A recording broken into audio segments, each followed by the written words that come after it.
Bonjour et bienvenue pour ce nouveau numéro de l'Actu Bourse, le magazine des tendances de marché et des sociétés cotées. Et j'accueille sur le plateau Marc Bidou, PDG de Bilendi. Bonjour Marc. Bonjour. Alors, vous êtes le dirigeant fondateur en 1999 de Bilendi, qui s'appelait à l'époque Maximize, société qui est cotée depuis 2005 sur Euronext Paris. Bilendi se présente comme un leader européen de la collecte de données pour les études de marché et l'engagement des clients. Moi, j'ai besoin d'en savoir un petit peu plus. Marc, pouvez-vous revenir brièvement sur ce qu'est Bilendi et sur ce que vous faites concrètement? Voilà, notre métier, c'est de fournir des technologies et des données au secteur d'études de marché. Il y a une vingtaine d'années, les études de marché se faisaient essentiellement face à face ou par téléphone, et maintenant elles se passent sur Internet.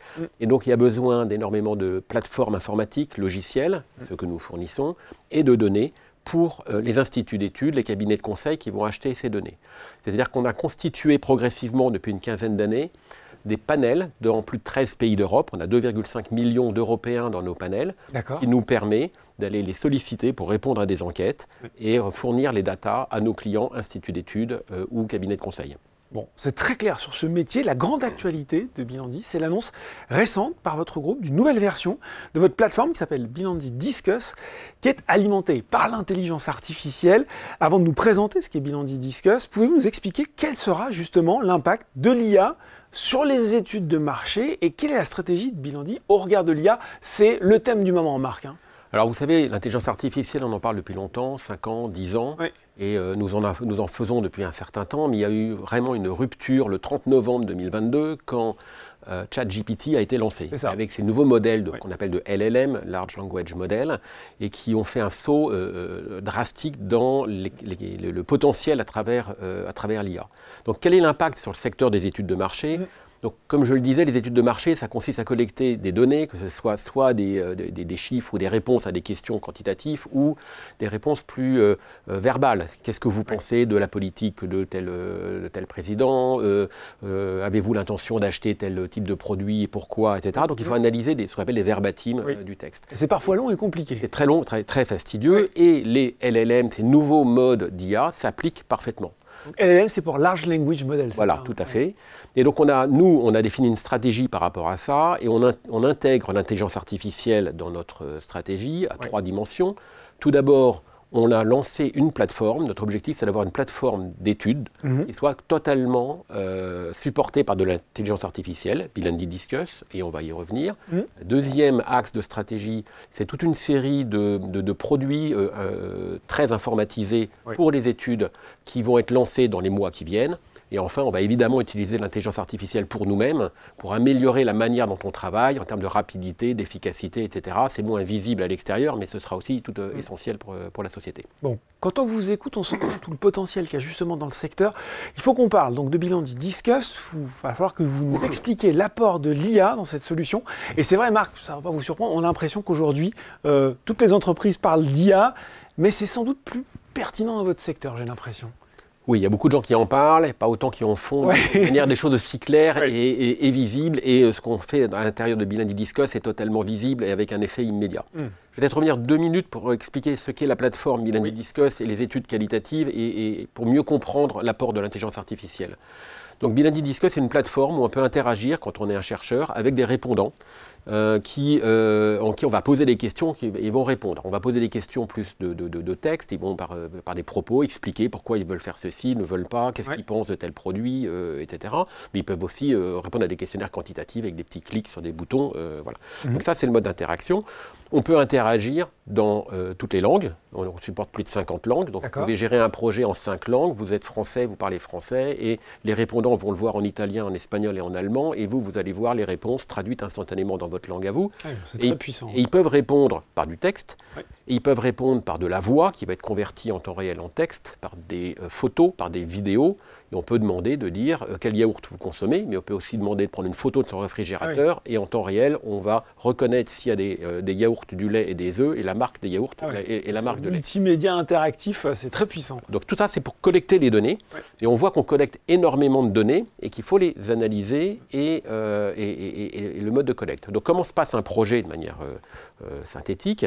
C'est j'ai une problématique. Ça peut être qu'est-ce que les auditeurs pensent de telle émission de télévision, ou ça peut être quel est l'impact de l'inflation sur le comportement d'achat des Français. Donc on va d'abord constituer ce qu'on appelle un guide d'entretien, une vingtaine de questions. Après, on va adresser ces 20 questions à des participants. S'il y a 100 personnes, on va poser la première question à 100 personnes, on va lire la réponse. Elle est satisfaisante, on passe à la deuxième. Elle est incomplète, on va le relancer, on va lui demander d'expliquer mieux. Donc vous voyez le temps nécessaire. Si vous avez 20 questions, 100 personnes, il y a 2000 interactions à faire. Après, vous allez devoir synthétiser chaque réponse. Donc vous avez 100 réponses. Il faut trouver l'idée maîtresse, les 4 points principaux derrière cela. Et enfin, il faut faire un reporting global.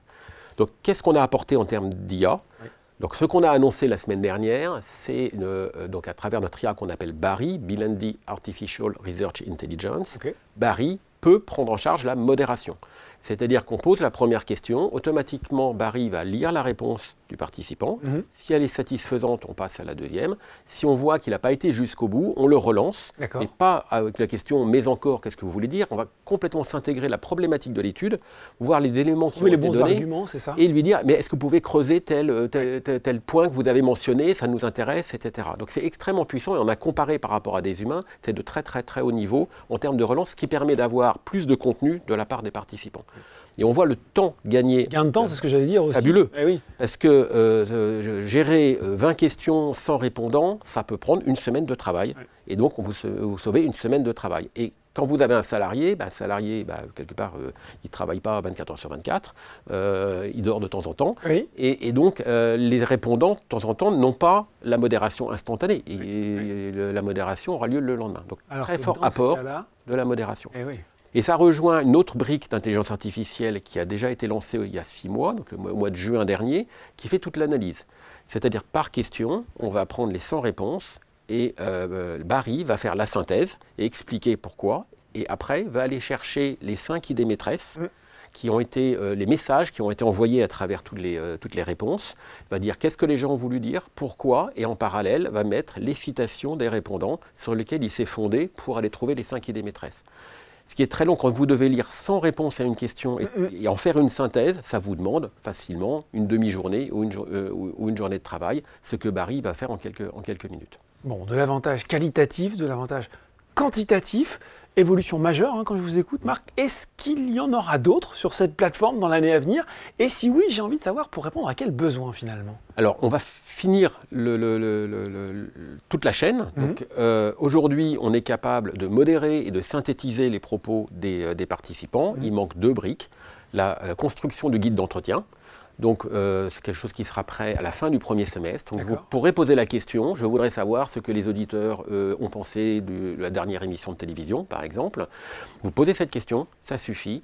Et Barry va vous proposer tout un guide d'entretien. Vous allez le valider ou l'invalider et ce sera entièrement automatisé. Après, il y aura la modération qui existe déjà, la synthèse qui existe déjà.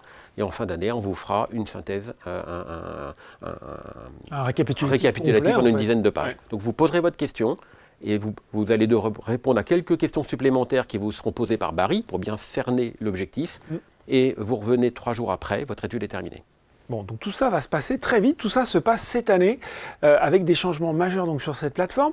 Bon, je le disais, l'IA, c'est un peu le buzzword du moment, tout le monde en parle, toutes les entreprises en ont. J'imagine que ce n'est pas le seul domaine de l'innovation dans votre secteur. Quels sont les autres domaines auxquels vous vous intéressez actuellement? Alors même dans l'IA, comme je l'ai évoqué, on va sortir encore d'autres innovations en dehors de la plateforme de Bilendi Discuss dans les mois à venir. Après, on peut citer quelque chose d'assez important qu'on a lancé en septembre dernier, qui permet de recruter des répondants sur des niches.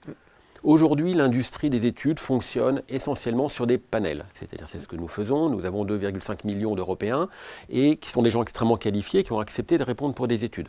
C'est de là qu'on va sortir un échantillon, par exemple, 1000 nationales représentatifs pour l'opinion, c'est ce qu'il y a de plus fréquent, ou pour un vendeur de shampoing, 1000 femmes blondes avec des cheveux secs, par exemple. Ça, c'est ce qu'on nous demande. Mais si on nous demande un échantillon représentatif d'une ville de 100 000 habitants, ça n'est pas possible. C'est une règle de 3. Il faudrait qu'on ait 5 ou 10 millions de Français dans nos panels, ce qui est un non-sens. Ou si on veut interroger des gens qui prennent un train entre 2 villes de province, c'est tellement spécifique, c'est impossible dans un panel. Si vous voulez des gens qui ont un centre d'intérêt particulier, par exemple qui pratiquent un sport comme le parcours ou comme le polo, c'est impossible dans les panels. Donc on a travaillé 1 an pour mettre au point des nouveaux modes de collecte à travers les réseaux sociaux. Donc on s'appuie sur Facebook, sur Instagram par exemple, et on utilise les critères qui existent. Et sur un projet particulier, on ira interroger les gens. Donc quand vous serez sur Instagram ou sur Facebook ou d'autres réseaux sociaux, vous verrez vous voyez des banners publicitaires ou des stories ou des vidéos, une campagne dédiée qui a été postée. Les gens cliquent pour répondre à une enquête et à la volée vont répondre à l'enquête. Ça permet de trouver des niches qui ne sont pas possibles dans les panels. Donc c'est totalement complémentaire avec tout un process d'opération très sophistiqué. Et qui pour nous est un enjeu. L'année dernière, on a fait 30 000 études. Donc en fait, il faut derrière un concept de collecte de données, l'industrialiser pour pouvoir le faire à très grande échelle. Et que ce soit très grande échelle, très efficace. Marc, en guise de conclusion, qu'est-ce que vous avez envie de dire aux investisseurs, aux actionnaires de Bilandi qui nous regardent et qui sont sans doute, comme moi, je dois le dire, assez impressionnés par tout ce que cette innovation annonce pour l'entreprise? Alors d'abord, on est dans un secteur, les études de marché, qui est un secteur en croissance et rentable. Ouais. Tous les acteurs du marché gagnent de l'argent. Donc ça, c'est quelque chose de relativement sain. Hein. Ouais. C'est sain de jouer dans un terrain où il y a des règles économiques tout à fait pérennes et durables. Deuxième élément, on est un des acteurs leaders en Europe, on est dans les 3 premiers en Europe, on fait 60 millions d'euros, un peu plus de 60 millions d'euros de chiffre d'affaires, on a des bureaux, on a 14 bureaux en Europe, on a des équipes formidables dans les bureaux, ce qui nous permet d'adresser plus de 1700 clients, donc on est devenu un acteur systémique dans l'industrie avec notre positionnement de technologie et de données. Maintenant, la position où on est nous permet à la fois d'innover, j'ai tout ce qu'on a expliqué en termes d'intelligence artificielle, qui nous permet de nous démarquer et d'avoir des relais de croissance très significatifs. Et enfin, on continue à faire des acquisitions. On a déjà fait 13 acquisitions dans l'histoire du groupe, notamment une société comme Respondi il y a 2 ans. Et donc notre stratégie, c'est de combiner de la croissance organique avec de l'innovation, tout en faisant régulièrement des acquisitions. Ben voilà, merci beaucoup Marc de nous avoir expliqué comment Bilandi misait sur sa capacité à innover avec notamment cette nouvelle version de la plateforme Bilandi Discuss pour conserver un coup d'avance par rapport à la concurrence. Merci beaucoup. Merci. L'Actu Bourse, c'est fini pour aujourd'hui, mais on se retrouve très bientôt pour un nouveau numéro.